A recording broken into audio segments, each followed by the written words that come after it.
মধ্যরাত হতেই চিত্রকূটের কাছে জঙ্গলে পিশাচি বাচ্চারা চিৎকার চেঁচামেচি করছে।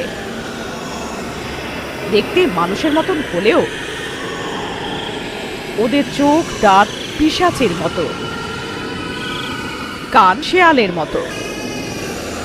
ওরা বাড়ির বাইরে পশুদেরকে মেরে মাটির বাসনের রক্ত খেয়ে খিদে খিদে বলে চিৎকার করে সারা গ্রাম ঘুরছে। খিদে খিদে খিদে খিদে খিদে খিদে এইসব বিজয় দেখছিল, কিন্তু কিছু বুঝতে পারছিল না। অদ্ভুতভাবে হাঁ করে সব দেখছিল। ভেতরের জিজ্ঞাসা কি থামাতে পারল না। আমার বন্ধু, এই পিশাচের রহস্যটা কি আসলে?